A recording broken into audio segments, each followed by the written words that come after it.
cerca de 180 mil foram massacrados. 2 cidades queimaram até o chão, incluindo Londres. Tudo graças a uma rebelião fracassada contra o domínio romano liderada pela rainha guerreira britânica Boudica, às vezes chamada de Boa de Ceia. No entanto, esta mulher é reverenciada pelos britânicos, uma parte fundamental de sua tradição nacional. Existe até uma enorme estátua de bronze dela ao lado das casas do parlamento em Londres, a mesma cidade que ela incendiou há 2000 anos. Na verdade, sabemos bastante sobre Boudica graças a 2 historiadores romanos. Públio Cornelius Tacitus, nascido em 56 DC, escreveu sobre a rebelião não muito depois de ela ter acontecido. Ele provavelmente obteve a maior parte de suas informações de seu sogro, que era um alto funcionário na Grã-Bretanha na época da revolta em cerca de 60 DC. Cássio Dio, nascido um século após a revolta, escreveu muito mais tarde. Infelizmente, nenhum britânico escreveu sobre Boudica em qualquer lugar perto de sua vida, então temos que aceitar as versões romanas dos eventos.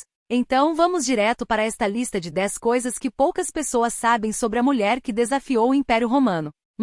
Os romanos tinham acabado de conquistar a Grã-Bretanha. O domínio imperial romano começou no sul da Grã-Bretanha em 43 DC com a invasão instigada pelo imperador Cláudio, apenas 17 anos antes da revolta de Boudica. No entanto, esta não foi a primeira vez que os romanos cruzaram o Canal da Mancha da Gália, hoje a França moderna. Houve outras incursões militares, principalmente por Júlio César em 54 AC, mas os ataques anteriores não haviam estabelecido uma força de ocupação. Após sucessos militares, César simplesmente assinou tratados com as tribos derrotadas e depois navegou de volta para a Gália. Mas as coisas mudaram cerca de um século depois, quando o imperador Cláudio ordenou uma invasão. Desta vez, os romanos estavam na Grã-Bretanha para ficar, e para manter e governar o máximo de território que pudessem. O sul da Inglaterra e o país de Gales foram amplamente ocupados e controlados pelas forças romanas em 60 DC. Então veio a rebelião de Boudica, que mudou completamente o cenário para os romanos. Após quase 20 anos de domínio, todo o projeto romano de subjugar os britânicos foi abalado até os alicerces pelo povo de Boudica, os Iceni e seus aliados. 2. Os Icenos governados por Boudica e os romanos. No que diz respeito à sua educação, não sabemos praticamente nada sobre Boudica, mas sabemos que em 60 DC ela se tornou a rainha conjunta de seu povo, os Iceni.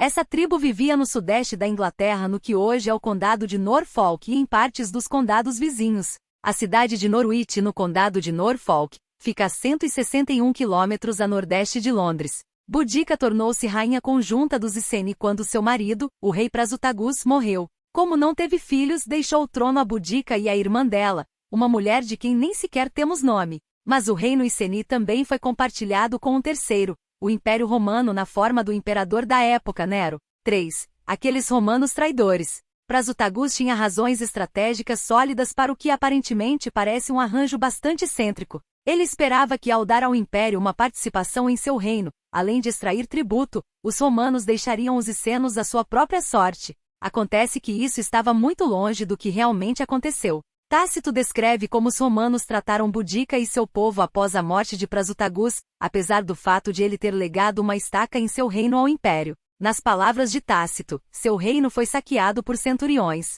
Sua esposa Boudica foi submetida ao chicote e suas filhas violentadas. Todos os chefes dos icenos foram despojados de suas propriedades familiares e os parentes do rei foram tratados como escravos. Dizer que os romanos ultrapassaram a marca dificilmente faz justiça a esse ultraje. E eles escolheriam o redemoinho que se aproximava. 4.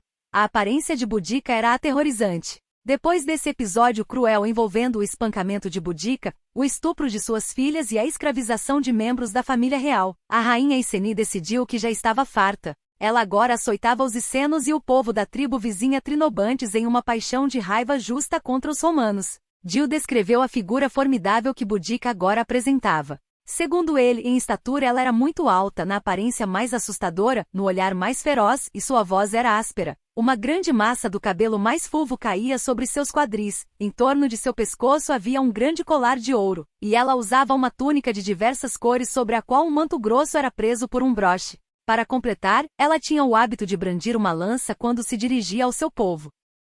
5. Ataque furtivo de Boudica. No final de uma banda guerreira de números sem precedentes, Boudica marchou sobre a cidade romana de Camulodunum, hoje chamada de Colchester, no condado oriental de Essex. Os romanos estavam completamente despreparados quando se tratava de lidar com essa horda de furiosos Iceni. O governador romano da Grã-Bretanha, Suetônio Paulino, estava a centenas de quilômetros de distância, na ilha galesa de Mona, atual Anglesey. Lá, ele estava em processo de destruição de um templo druídico que era um centro de resistência ao domínio romano. Então, quando os Iceni marcharam sobre Camulodunum, ela estava muito mal defendida. Havia uma pequena guarnição, e um oficial romano chamado Catus Decianus poderia enviar apenas 200 homens levemente armados. Como explica Tácito, esses defensores foram envolvidos por uma grande hoste bárbara. Os sobreviventes do ataque inicial se barricaram no templo da cidade. Lá eles suportaram um cerco de apenas 2 dias antes de serem subjugados. 6. Boudica queimou Londres até o chão. Uma legião romana marchou sobre Camulodunum para se opor à força de Boudica, mas era tarde demais para impedir a carnificina. Depois de terem saqueado a cidade, os icenos e seus aliados se voltaram contra os legionários, massacrando-os também. Enquanto isso, a notícia da revolta chegou a Suetônio no país de Gales, e ele marchou pelo país para enfrentar os rebeldes. Ele chegou a Londinium, Londres, hoje, é claro, mas decidiu não se encontrar com os icenos lá. Suetônio abandonou a pequena cidade ao seu destino. O exército de Boudica incendiou Londinium e matou seus cidadãos. Segundo Dio, a selvageria dos Iceni era feroz. Ele escreveu que aqueles que foram levados cativos pelos bretões foram submetidos a todas as formas conhecidas de indignação. Penduraram nuas as mulheres mais nobres e ilustres e depois cortaram seus seios e os costuraram em suas bocas. Depois eles empalavam as mulheres em espetos afiados atravessados longitudinalmente por todo o corpo. 7. Milhares de romanos e aliados massacrados. Vale lembrar que Dio obviamente escreveu sua história do ponto de vista romano, então é perfeitamente possível que ele tenha exagerado a crueldade dos icenos. Mas parece haver pouca dúvida de que certamente Camulodunum e Londinium foram queimados até o chão, uma vez que os arqueólogos desenterraram evidências das chamas ferozes que destruíram as cidades. Isso foi uma catástrofe para os romanos e um verdadeiro desafio ao seu governo na Grã-Bretanha. Além do mais, isso foi perpetrado por um exército liderado por uma mulher. Dio escreveu: 2 cidades foram saqueadas, 80.000 romanos e seus aliados pereceram e a ilha foi perdida para Roma. Além disso, toda essa ruína foi trazida aos romanos por uma mulher, fato que por si só lhes causou a maior vergonha. 8. Os romanos estavam em desvantagem numérica. Claro, os romanos tinham que fazer alguma coisa e fazê-lo rapidamente, se todos os seus territórios britânicos não fossem perdidos. Embora tivesse recuado com seus homens de Londinium, Suetônio não tinha intenção de conceder a vitória a Boudica. De acordo com Dio, os Iceni e seus aliados agora tinham um exército de cerca de 230.000 homens em campo. Isso pode ser um exagero, mas há poucas dúvidas de que os bretões superavam em muitos legionários. Suetônio tinha apenas 10.000 homens à sua disposição, mas eram tropas romanas disciplinadas e bem treinadas. Os britânicos provavelmente tinham um núcleo duro de combatentes formidáveis, mas é provável que muitos deles fossem na verdade camponeses, talvez armados apenas com ferramentas agrícolas. De qualquer forma, o cenário estava montado para um grande finale. Infelizmente, o local exato da batalha é desconhecido, mas sua forma foi registrada por Tácito. 9. A disciplina militar romana derrotou os bretões.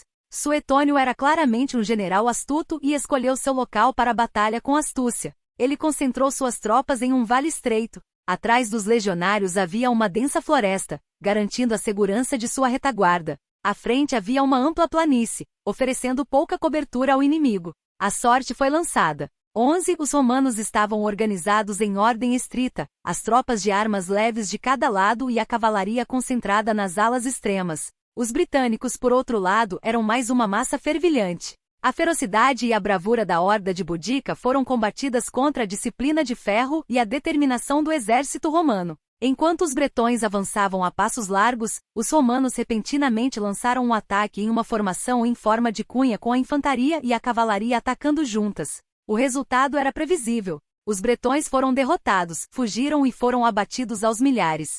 10. Os romanos massacraram 80.000 seguidores de Boudica. Durante esta batalha decisiva, os romanos perderam 400 homens, segundo Tácito. Os britânicos, por outro lado, perderam até 80.000. A revolta de Boudica foi esmagada e os romanos governariam a maior parte da Grã-Bretanha pelos próximos 4 séculos. Quanto à própria rainha, Tácito diz que ela acabou com seus dias por envenenamento, enquanto Dio registra que ela ficou doente e morreu, considerado um herói nacional. Após a batalha, os romanos reforçaram sua presença militar com 2.000 legionários, muitas tropas auxiliares e 1.000 cavaleiros. A Grã-Bretanha não veria mais rebeliões nessa escala pelo resto do período do domínio romano. No final, os romanos deixaram a Grã-Bretanha no início do século V porque a própria Roma estava sob ameaça.